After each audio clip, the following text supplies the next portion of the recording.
Why the fuck is the stock market going up? Ladies and gentlemen, a week has passed, and I am podcasting to you once more. Think of this as the preface. In fact, forgive me, I'm being impolite. Welcome to St. Bart's. It's late at night. I forgot to press record. This is the second time. I'm tired and I want to go to bed. But you've got to understand, and forgive me, no more whining. It was a beautiful sunny day. I had such a marvelous weekend. Acid capitalists, this is not market research. You know, the kind of smart, funky shit. It's not even a recap of last week. I'm annoyed. This is an argument. This is a fucking confrontation between what you've been told and what is actually happening in Iran. And by implication, what is happening to risk prices. Let me say that again. Why the fuck is the stock market going up? And I penned this little essay on my Substack. May I beseech you, my brothers and sisters, I know times are tough. I know some of you don't have many pennies, but I mean, wisdom is priceless, and I am putting wisdom out there on my Substack and on my Patreon. Come on over. Join. I've got a Shopify account. I think we call it the Acid Capitalist. So if $30 a month is a stretch, I respect that. You know what? You can go into Shopify and you can buy the PDF or you can buy the videos. So much to learn. Let me be one of those lighthouses. Anyway, I wrote this particular piece because the gap between what you're reading on the front page of the Financial Times and the Wall Street Journal and what you're seeing every day in the stock market, that gap has become too wide to ignore. For weeks, yeah, all this month certainly, the financial war narrative has, you know what, it's been, I got to hand it to the journalists. It's been clean. It's been coherent. And do you know what else it's been? It's been confidently and consistently fucking wrong. Iran, let me recant. No, not recant. Let me recap. For weeks, the financial war narrative has been Iran strong, America reckless, risk like mercury in the thermometer rising. And yet, my friend, the stock market has done the opposite. It's copped to Snoop. I don't even know what that means. It just sounds like Snoopy Dogg. I do know what it means. Do you know what it means? It means it's given the journalists the big fucking finger. Stocks have advanced. They've advanced calmly. They've advanced decisively. It's as if stocks can already see the ending in the Gulf. What do they see? Well, let me tell you, listen, continue to listen to this if you care about that distinction between the clowns who write stuff daily and the minds that reward correct positioning. You should lean in if you've ever felt the unease about being right on your story and wrong in your P&L. I know I've been there. If you're the type that's suspected that what's being amplified by the media is not necessarily what matters, then this piece, I promise you, this piece is about learning to see that gap, to trust it, to feel the force look, so to speak, and to act before the explanation arrives to make it so fucking obvious.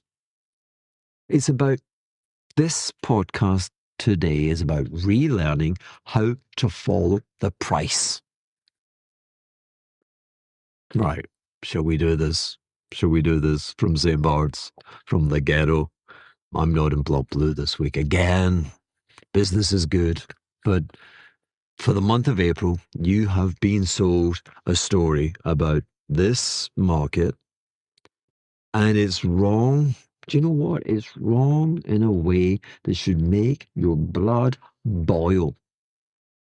Not because the facts are false, but because the conclusions were written long before the first tanker even tried to nose through the Hormuz. Every front page, every column, from the senior editors to the opinion desks, that transatlantic intelligentsia of the coastal elites and the European sophisticats, it tells you the same goddamn thing. Iran. Darling, Iran has the upper hand. The Strait is their choke point. Trump, that clown, he's out of his depth. He's a reckless vulgarian, and he's dragging all of us into another disaster.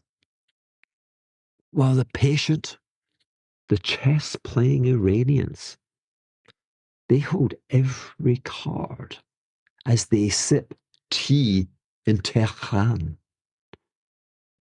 My brothers and sisters, this is not journalism. It's a fucking echo chamber. It's not writing to find the truth. It's writing to correct the perceived injustices of an elite that doesn't like today and its governance.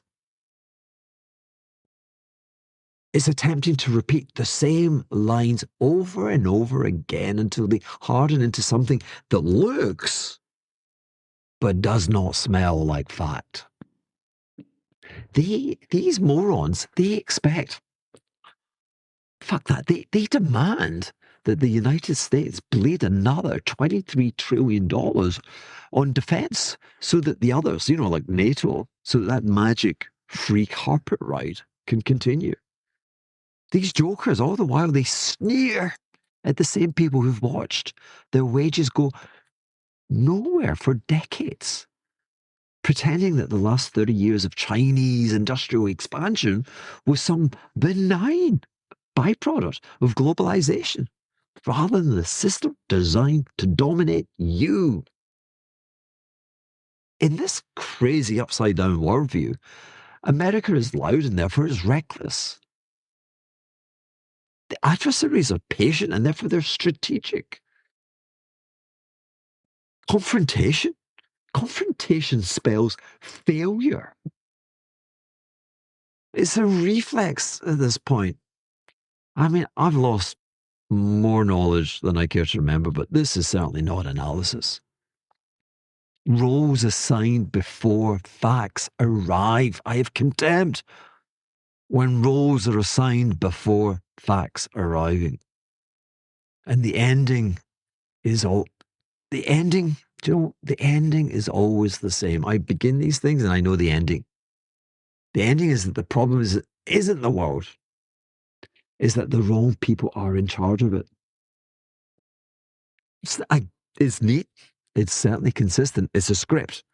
More than that, it's a pamphlet of how the West was lost. And it's written in real time by people who think they're smarter than the rest of us. Damn those people.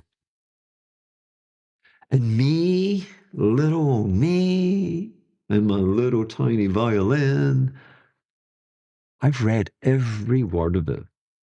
Why? I don't know, because that's my job. And what jumps out? It's certainly not the brilliance. It's the hysteria. It's the same tired assumptions, the same arrogant certainty, the same conceit to admit that the market might be seeing something cleaner, meaner, more brutally honest than their jaundiced and outdated worldview. And that, I promise you, that is not analysis. And if you followed it, why on earth would you follow it? But you've been fighting the tape. The same tape that body slammed the S&P through fresh all-time highs last week. above 7126.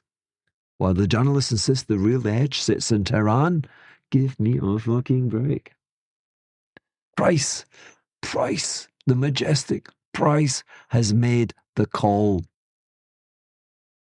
Not on the headlines, not on their rhetoric, but on the one question that actually matters. Who can afford to keep this thing going longest? And you know what? The answer, once you strip out the theatre, is not the one you've been sold. The last 2 weeks, the Western financial press has been like a Trump, Musk, and his robots.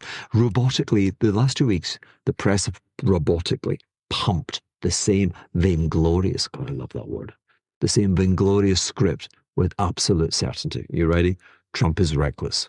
Iran is ascendant. The Straits of Hormuz is a loaded gun in the hands of a regime recast as grand strategists.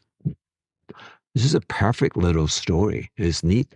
It's morally satisfying for the highbrow. Perfectly engineered to confirm with every lazy prejudice.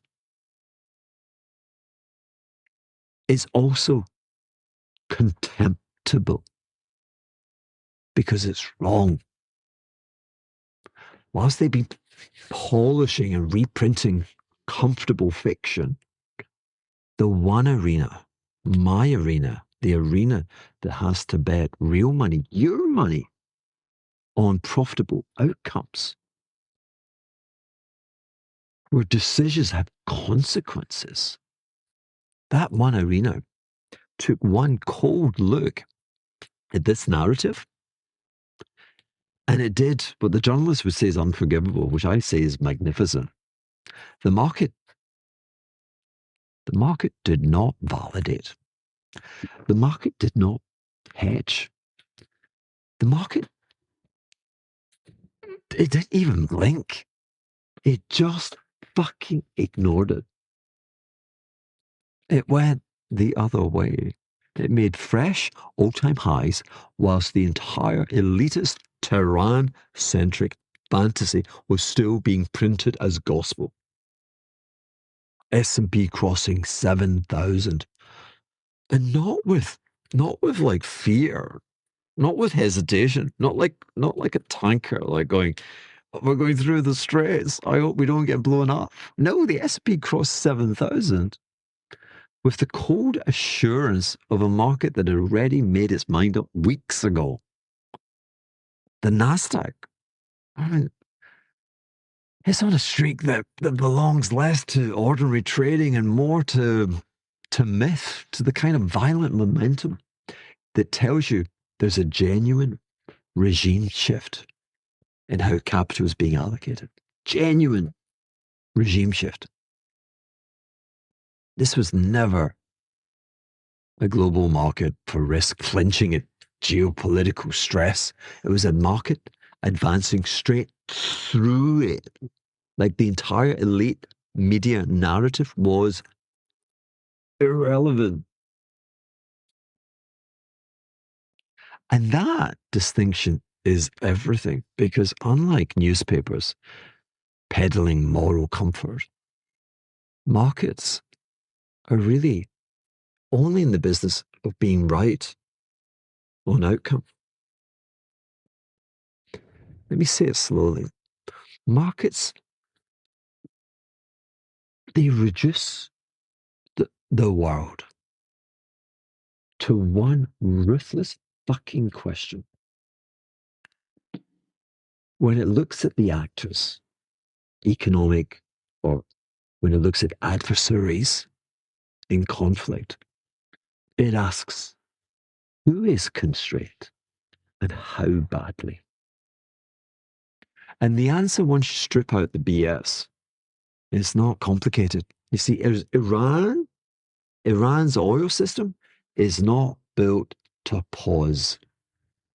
It's built to flow. It's a flow system. Oil cannot simply sit in the ground while strategists argue over maps and how much uranium dust to give over. It has to move. Iran and its system has to move continuously from the rock underground to the tanker in the harbor to the Chinese buyer in Asia. Break, pause long enough, and the whole machine breaks. Interrupt that flow. And the problem isn't just lost revenues of like 40, 50, 60 billion dollars. It's the least of your concerns. Problem is physical and is irreversible. Because when you suddenly shut the well, remember there's no physical storage. They pump, they load, they ship. If they can't load, if they can't ship, they can't pump. And when you suddenly shut the wells, the pressure underground drops fucking fast. Do you know what happens? The heavy, sticky crap in the oil, it gums up in the tiny holes within the rocks and becomes like glue. It traps the oil. It makes it really fucking hard to extract. And once that damage is done, it's permanent. You lose a big chunk of the oil forever.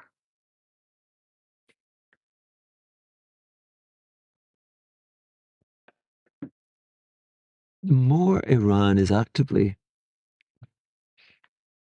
either through theater or through bluff, the more that it sits in a standoff, the more it is actively destroying the one thing that it actually depends upon. Now, that's not the Ali Akbar crap. That's the trap. And you're not reading in the press, but you're damn well reading it on your screens. Because this is where the gap between the narrative of the media and the price, it stops being subtle and irrelevant, and it's why markets have priced something entirely differently. A system, the Iranian system, the adversary that cannot afford to stay disrupted without hurting itself, that's in the price. And the cleanest expression, forget oil price. It was volatility. The VIX did not ease lower these last 2 weeks with improving conditions. No. The VIX fucking collapsed down roughly 38% in 2 weeks. One of the sharpest compressions in decades. Now, that's not sentiment drifting, that's risk being systematically taken off the table and chopped into tiny little pieces of irrelevance. When volatility collapses like this, forward stock market returns, they don't become relatable or debatable. They become predictable. You see, the average 1-year return, when vol has just been slammed like this, the average 1-year return you should be thinking about is in the high teens. Wow. And this isn't asset capitalist theory. This is better. It's repetition. It happens again and again and again. Now, there's an exception for transparency and for fullness. Let's discuss the exceptions worth paying attention to. Late 2021. But that was a hell of a different environment. The Fed was heightening aggressively and forcing valuations lower. It'd been trapped. It'd gone too loose with the initial COVID. And subsequently, it embarked on the quickest and greatest tightening in US monetary policy ever. That's not what we have now. Policy isn't leaning that way. And the underlying data, it doesn't support that kind of Federal Reserve pivot. So 2021, I want to say it's a black mirror image of what's about to happen. Don't trust me? I mean, I'm the asset capitalist. Take producer prices. Producer prices. the sort of release that it really inspires poetry, but it often tells you what matters. And last week's headline, yes, it was driven by crazy gasoline prices, but beneath that, stripping it out, looking at the core measure was weirdly calm. Stripped out of food and energy, producer prices barely moved. I call this the difference between the crazy surface of the market and the bloodstream. The surface is noisy, reactive. It's prone to spectacle. Weird things happen, they get corrected. The persistence, what is persistence? Persistence for me is a word like knowledge, understanding. And it sits underneath that highway of absurdity, the daily noise. The wisdom sits contained. And markets understand this instinctively, and so must you. Markets trade the system, not the symptom. And then I'm going to wrap. But I've got a third part to my argument. So, part one, you're being fed elitist nonsense. Part two, which of the adversaries can hold on longest? And I think I've taken you through how the vulnerability of a flow system forced to pause means that Iran will flinch first. And arguably that's what's embedded in stock prices, which seem likely to continue to advance. Now I want you to add the market's forward machinery. I'm talking about the next wave of equity issuance. And it's mythically fucking enormous, but it's not hypothetical. It's assembling right now, like over my shoulder, like in the Atlantic. It's like storms, like hurricanes. SpaceX. Wow. What is it? $1.5 trillion? A hypothetical valuation. OpenAI hoping for $1 trillion. Really crazy, Sam. Anthropic, the same. I mean, probably Anthropic comes first. The three of them and others waiting in the wings, ready to IPO, the largest listings in the history of mankind. Trillions of value, hundreds of billions of fresh equity is going to be raised. A tidal wave of public participation. The matrix, the system, it needs this to happen. It needs a public mark on all these assets. A release valve for bloated private inventories. I mean, just think those three companies are sitting privately with a valuation of Apple. The matrix needs to get real liquidity flowing. It needs to get hypothetical private into market validated listing. And that positioning is now. It's anticipating, it's building exposure. This is not irrational exuberance. This is rational pre-positioning in its most distilled form. It's that moment when the music stops, when the myth fractures. You know that one, the Beatles have split up. Bueller, what am I talking about? The moment when everyone is forced to confront what was real and what was just made up. And so whilst the media is still playing the old gramophone record around and around, the Beatles are split up, amplifying every prejudicial statement about the West, about Trump. Iran is strong, America is overreaching. I want to tell you, the headlines that you're reading are trading diminishing possibilities. They're approaching the realm of fantasy of the writers. But the market has priced the probability. And right now, the probabilities tell you Well, what do they tell you? They don't point to an empowered adversary like Iran dictating terms to a paralyzed American administration. They certainly do not tell you that. They point to something simpler, a constrained energy producer hitting the natural limits of its own system. A system put on pause that needs flow. A system that is precariously on the edge of irreversible damage. And the probabilities point to a global inflation that looks louder than it is in practice. And finally, global capital markets have already moved. Global capital markets are no longer trying to travel through the Straits of Hormuz. Instead, they're waiting for the hurricane of IPOs over my shoulder to come to a stock market close to you. That's the split. Two versions of reality. One written, one traded, and only one of them is making you money. Boom, baby, baby, boom. That was a rant. That was current affairs. That was my opinion. I don't know if you agree with my opinion, but I hope you found it entertaining.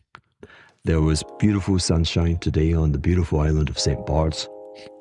And whatever energy I feel like, sometimes I feel like the rocks that absorb all of that energy, and at night it's released. There's a fountain of youthfulness on this beautiful island, and the energy retained within me. I'm directing at you. I don't know where you are, but I feel like I know you. You're listening, and you're smiling. I can see you're smiling, and thank you very much for tuning in with all of my love. My brothers and my sisters, I extend my warmest wishes and my great thanks that you came back again. What are we going to play? What's next? I've been playing a lot of Kanye. I've had 23-year-old boys in the frat house, and we've been Kanyeing. It's been very cool. So maybe we will have something to say at the end. Anyway, boom, boom, boom. Bisous to everyone.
I don't know what it is with females, but I'm not too good at that shit.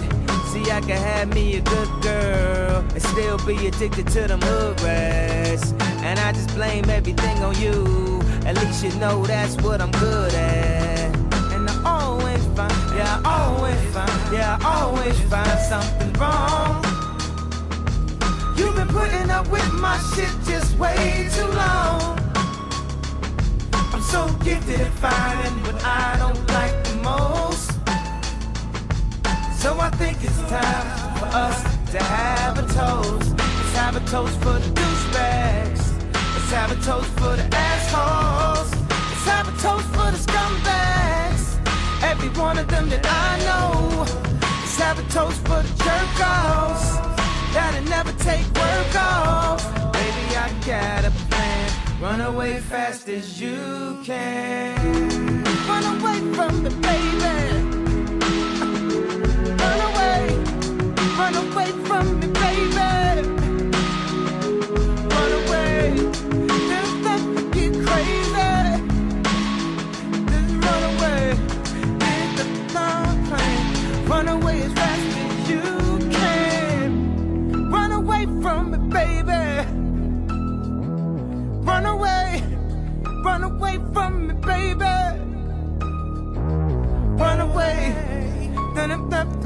crazy. Why can't she just run away? Baby, I got a plan. Run away as fast as you can. 24/7, 365. Pussy stays on my mind. I did it. Alright, I admit it. Now pick your next move. You can leave or live with it. Ichabod Crane with that motherfucking top off. Split and go where? Back to wearing knockoffs. High, knock it off. Neiman's, shop it off. Let's talk over my ties. Waitress, top it off. Hoes like vultures wanna fly in your Freddy loafers. You can't blame them, they ain't never seen Versace sofas. Every bag, every blouse, every bracelet comes with a price tag, baby, face it. You should leave if you can't accept the basics. Plenty holes in a baller nigga matrix. Invisibly set, the Rolex is faceless. I'm just young, rich, and tasteless. P. Never was much of a romantic. I could never take the intimacy. And I know I did damage. Cause the look in your eyes is killing me. I guess you knew an advantage. Cause you could blame me for everything. And I don't know how I'ma manage if one day you just up and leave. And I always find something wrong. You've been putting up with my shit just way too long. I'm so gifted at finding